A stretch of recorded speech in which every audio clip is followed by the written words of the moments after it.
પાણીમાં ડિઝોલ્વ થાય પણ પાણી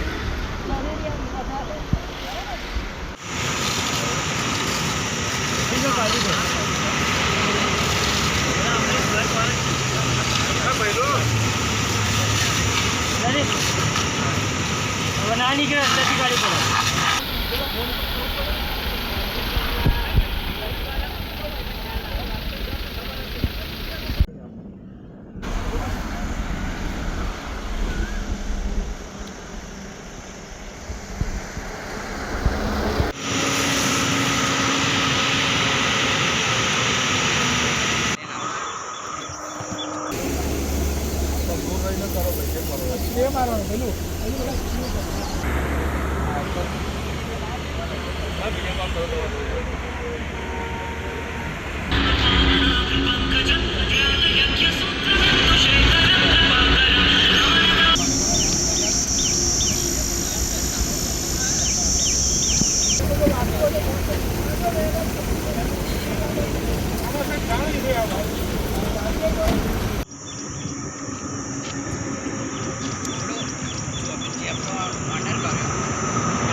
આ ગરમ થશે 2 મિનિટ પેલો વિડીયો કોલ કરે છે પેલો એનો જે કંપની છે ને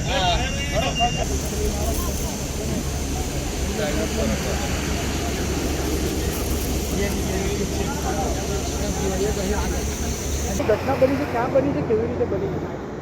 વડોદરા અમદાવાદ એક્સપ્રેસ હાઈવે ઉપર ચકલાસી પોલીસ સ્ટેશનની હદમાં એક જે ટેન્કર છે GJ06 AT 6296 નંબરનું એક ટેન્કર છે. એ ટેન્કરની અંદર હાઇડ્રોજન પેરોક્સાઇડ ભરેલું હતું અને દહેજથી લઈને અમદાવાદ તરફ જઈ રહ્યો હતો. એ રેલિંગ તોડીને ટેન્કર અહીંયા પલટી મારી ગયેલું છે. પરિણામે તેમાંથી હાઇડ્રોજન પેરોક્સાઇડ લીક થઈ રહેલું છે અને એના માટે અહીંયા આગળ SDRFની ટીમ અને ફાયરની ટીમો SDM સાહેબ નડિયાદ અને વહીવટીતંત્રનો બધો સ્ટાફ અહીંયા આવેલો છે. પોલીસ દ્વારા આજુબાજુના વિસ્તારને જરૂર જણા એટલા ડિસ્ટન્સ ઉપર લોકોને જાળવવામાં આવેલા છે અને કોઈ જાનહાનિ અત્યારે હાલના તબક્કે થયેલ નથી અને એ જે લીકેજ છે એ બંધ કરી અને પરિસ્થિતિને કાબૂમાં લેવાના પ્રયત્નો હાલમાં ચાલુ છે. જે બની છે, ક્યાં બની છે, કેવી રીતે બની, કેવી રીતે આપને જાણ થઈ? એક્સપ્રેસ હાઈવે ઉપરથી અમને કોલ આવેલ કે ભાઈ અમદાવાદથી જતાં 5 કિલોમીટર નજીકમાં અમારી એક ટેન્કર પલટી થઈ ગયેલ હોય તેથી અમે તાત્કાલિક ફાયર ફાઈટર અહીંથી રવાના કરેલ આણંદથી. તથા એવું જાણવા મળેલ કે આની મેં હાઇડ્રોજન પેરોક્સાઇડ છે અને જે અમદાવાદથી દહેજ જઈ રહ્યું હતું તે રસ્તામાં હતા પલટી ગયેલ. એ રેલિંગ તોડીને સીધી પલટી ગઈ ગયેલ છે. ત્યાં લીકેજિંગ ચાલુ છે પણ કોઈ પણ જાતની જાનહાનિ થયેલ નથી. આણંદ ફાયર બ્રિગેડની 3 ગાડી, નડિયાદ ફાયર બ્રિગેડ પણ અહીંયા હાજર છે, એમની પણ એક ગાડી આવી ગયેલ છે અને પાણીથી સ્પ્રે કરી અને એને ડાયલ્યુટ કરવાનું કામગીરી ચાલુ છે. સર, કેટલા સમયમાં આ જે સમગ્ર છે કાર્યવાહી પૂરી કરવામાં આવશે? અત્યારે તો હોસ્પિટલ ક્રેન મંગાવવાની કોશિશ કરી રહ્યા છે. ક્રેન આવી જાય અને જો ટેન્કર ઊભી થઈ જાય તો લીકેજિંગ ટોટલી બંધ થઈ જશે. और कोई भी एक छोटी सी कैजुअलिटी भी हुई नहीं यहाँ। तुमको बार बार बोल रहा हूँ कि उसके सिक्योरिटी या फायर ऑफिसर से मेरी बात कराओ, तुम बात नहीं करवा रहे या